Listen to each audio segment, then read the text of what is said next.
Chapter 2 of Stories of the Companions.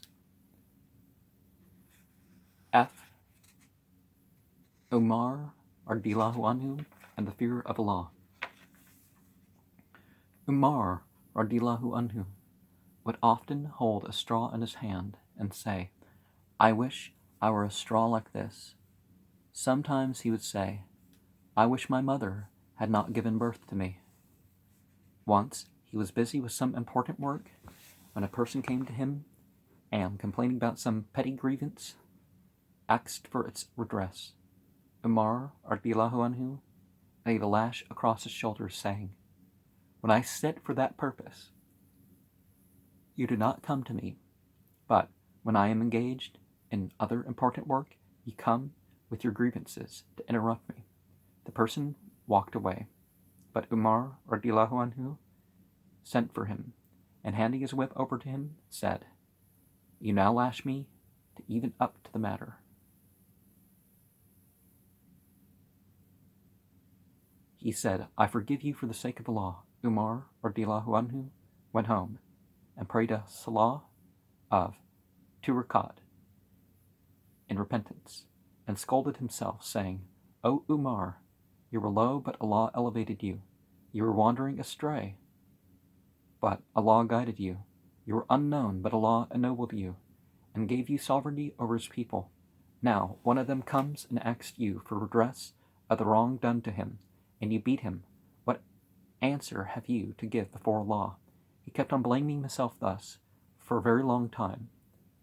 Once Umar radiallahu anhu was going on his usual round towards Hara, a suburb of Medina,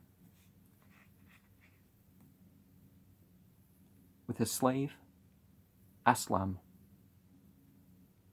when he saw a distant fire in the desert. He said, "There seems to be a camp. Perhaps it is a caravan that could not enter the town due to nightfall. Let's go and look after them and arrange for their protection during the night."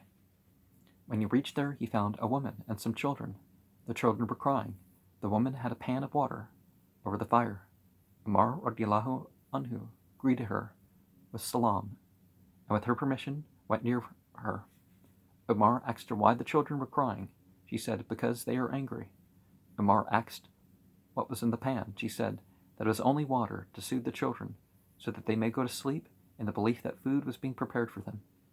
She said, Allah will judge between Umar radiallahu anhu and me on the day of Qiyamah for not looking after my need, me in my distress." At this, Umar began to cry and said, "May Allah have mercy on you. How can Umar know of your need?" She said, "When he is our Amir, he must keep himself informed about us." Umar radiallahu anhu,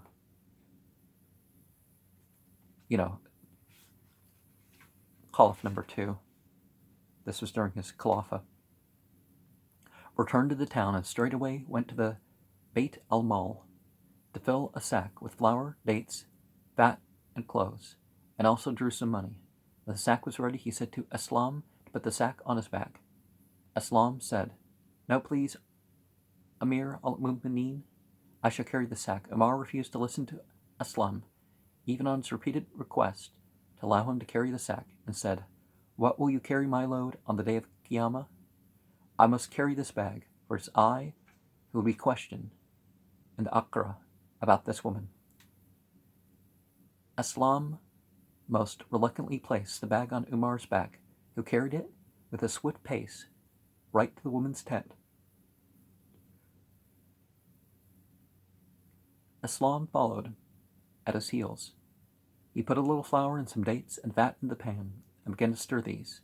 He blew into the fire to kindle it. Aslam says that he saw the smoke passing through his thick beard. After some time, the food was ready. He himself served it to the family, and when they had eaten to their fill, he gave them to them for their next meal the little that was left. The children were very happy after their meal and began to play about merrily. The woman felt very grateful and said, "May Allah reward you for your kindness. In fact, you deserve to take the place of the Khalifa instead of Umar." Umar consoled her and said, When you come to see the Khalifa, you'll find me there. He sat for a while at a place close by and kept on watching the children. He then returned to Medina. On his way back, he said to Aslam, "Do you know why I sat there, Aslam? I'd seen them weeping. I liked to see them laughing and happy for some time." It is said that Umar, while leading Fajr, dawn to sunrise, Salah, used to recite Kaf, Taha, and other such suwar, chapters in its Salah, and would weep so much that his crying would be heard way back to several rows. Once he was reciting Surah Yusuf in Fajr. He's barely giving enough time to say it. If he's spending an hour in a prayer that could be less than an hour and a half. Yeah, he could have been spending like an hour and 20 minutes reciting a couple chapters like that. When he came to the ayah, Namashku bathi wa huzni ilallah, I only plead to my distress and anguish unto Allah, Surah 12:86, he wept so much that he could not recite any further. In Tahajjud, he would sometimes fall to the ground and would fall ill with excessive weeping. Note, such was the fear of Allah shown by Umar radiyallahu anhu, whose name struck terror in the hearts of the mightiest monarchs of his time. Even today, the people are filled with awe when they read about him.